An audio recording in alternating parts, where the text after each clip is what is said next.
Hey guys, what's going on? It's Prajna back at it with another Division 2 build video for you guys today. In this video, we're breaking down 3 S-tier LMG builds for Year 6, Season 2 Shades of Red.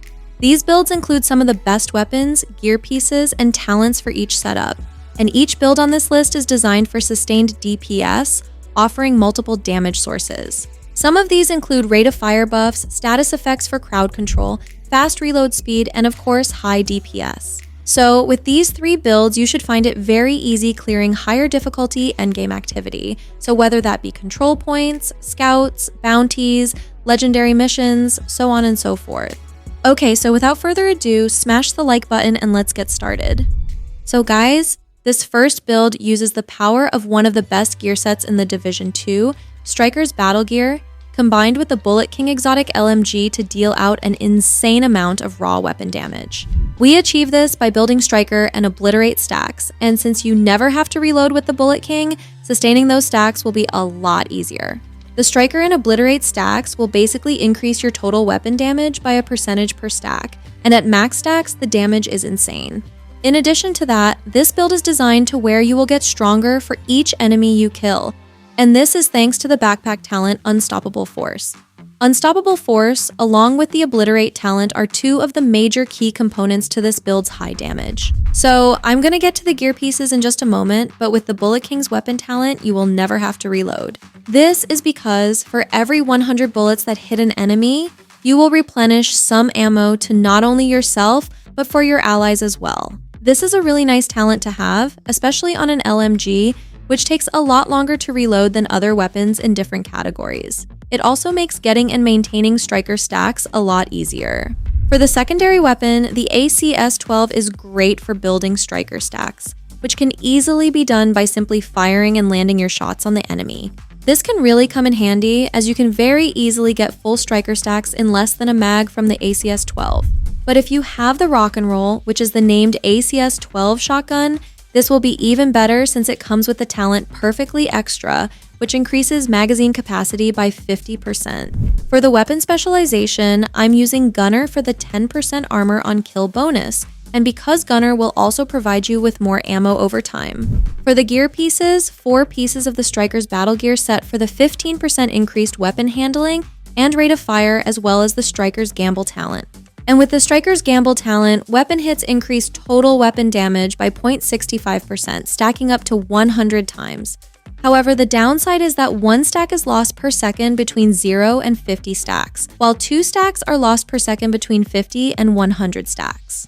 For the vest and backpack, 2 Peace Walker Harris for the 5% weapon damage and damage to armor bonus. You can also go with a Cheska or Grupo for the extra crits as an alternative. For the vest talent, Obliterate is nice because it will increase your total weapon damage by 1% per stack upon landing critical hit shots. This stacks up to 20 times, so at full stacks, that's an extra 20% increased weapon damage. For the talent on the backpack, Unstoppable Force will increase total weapon damage by 5% per enemy kill for a duration of 15 seconds. The great thing about this talent is that kills will refresh the timer, and since you never have to reload with this build, it works out really well. For the attributes on the gear pieces, critical hit damage on the Striker mask, gloves, and knee pads, and critical hit chance on the Striker holster, and both critical hit damage and chance on the Walker Harris vest, as well as the backpack. For the stats, 46% critical hit chance and 127% critical hit damage. For the skills, I'm using the Booster Hive because it will actually grant a slight increase in weapon handling, increasing accuracy and stability. So for this reason, I highly recommend going with the Booster Hive. For the secondary skill, I'm using the Decoy, but feel free to use whatever you like running with. Alright, the next build on this list is a very powerful high-end LMG build, using the new and improved Pestilence exotic LMG. The Pestilence has gotten a huge buff, and its weapon talent, the Plague of the Outcast, is more brutal than ever. And what's great about the Plague of the Outcast Pestilence talent is that hits will apply a debuff, dealing 100% weapon damage over 10 seconds, which stacks up to 50 times. Also, whenever an enemy dies with this debuff, 100% of the stacks are transferred to a nearby enemy within 25 meters. So for this reason, the Plague of the Outcast is a very effective talent, and this effect can help eliminate NPCs a lot quicker, keeping the Unstoppable Force talent active for much longer. This build also uses Obliterate as well as the Unstoppable Force talent, which actually works very well with the Pestilence's Plague of the Outcast weapon talent. So with the named Backbone high-end gear piece that comes with the talent Perfectly Unstoppable Force, killing an enemy increases total weapon damage by 7% instead of 5% for 15 seconds. This stacks up to 5 times, so that's an increased 35% weapon damage at full stacks. And as a result of this, the Plague of the Outcast talent will be much more effective. So the damage stacks up nicely. Now this is a 3-piece Lengmo build for the 30% increased LMG damage, and for the other 3 gear pieces, the Contractor's Gloves, Picaro's Holster, and Coyote Mask. The Coyote Mask is a nice addition for the extra critical hit damage and chance increase that you will get depending on how far you are from the enemy. So for those who don't know, the way this mask works is you will get critical hit damage and chance bonuses the further you are from an enemy, so this helps add to the damage out. If you don't have the Coyote Mask, then this variation should work great as well. It does a little less damage than the Coyote Mask version, but with the addition of the Centurion Scabbard Holster, you won't have to worry about reloading. Plus, the Centurion Holster will provide a 20% rate of fire and weapon damage increase. So swapping weapons with this holster equipped will refill your mag, so this is really nice. The only downside with using the Centurion holster with the Pestilence, however, is that the Plague of the Outcast buff will get cancelled if you swap weapons. So just keep that in mind because it will definitely affect your damage. But nevertheless, you will still see great damage. And the Picaro's holster will provide you with 10% increased weapon damage.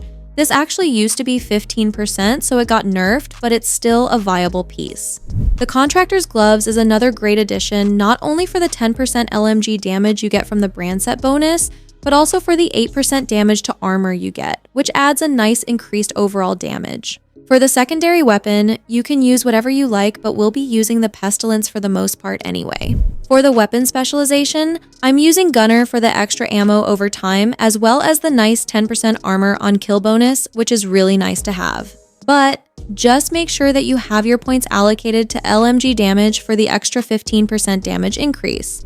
For the attributes on the gear pieces, I have critical hit damage and chance. So critical hit chance and damage on all 3 Lengmo brand set pieces, and critical hit damage on the Contractor's Gloves and Picaro's holster. For the skills, I highly recommend using the Booster Hive because since this is an LMG build, it helps with reload speed, stability, and accuracy. And for the secondary skill, I'm using Decoy, but again, feel free to use whatever you are comfortable with. The Decoy helps distract NPCs. And for the stats, 46% critical hit chance and 128% critical hit damage.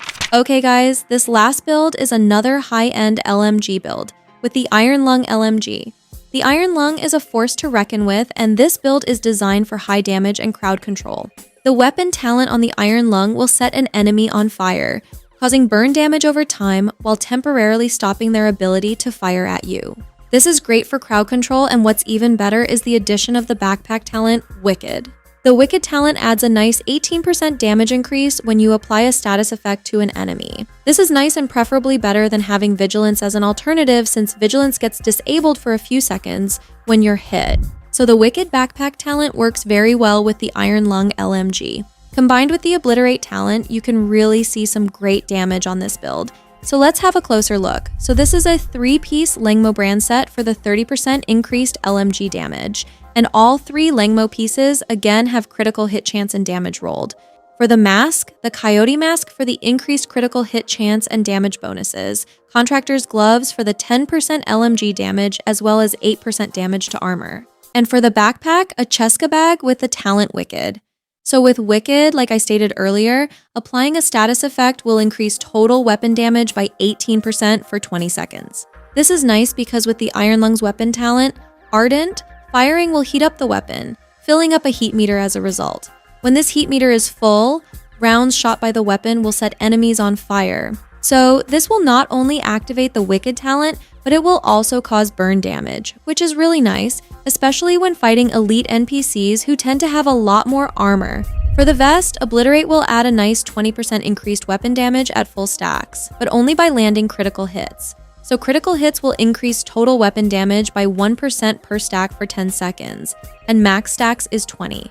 For the stats, 57% critical hit chance and 170% critical hit damage. The critical hit damage and chance are on the higher side because you actually get 20% critical hit damage and 10% critical hit chance from 2 of the Iron Lung mods, which is really nice.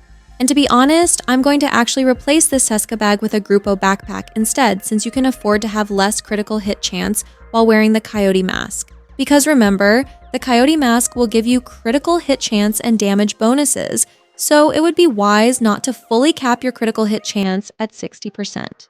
For the weapon specialization, I'm using Gunner for the 10% armor on kill bonus, and for the skills, the Booster Hive for the increased weapon handling and reload speed, because again, LMGs take forever to reload. For the secondary skill, I'm using the decoy, but go with whatever suits you better. So yeah, this is Prajna. Thank you so much for watching, and I hope you found this video helpful. If you're new to the channel, welcome. And if you're already a subscriber, welcome back. To all my channel members, thank you so much for supporting the channel. I love you guys. Good luck farming, and don't forget to leave a like if you enjoyed the video. If you have any questions, please don't hesitate to leave them for me in the comment section. Keep it cool, keep it classy, and see you in the next video.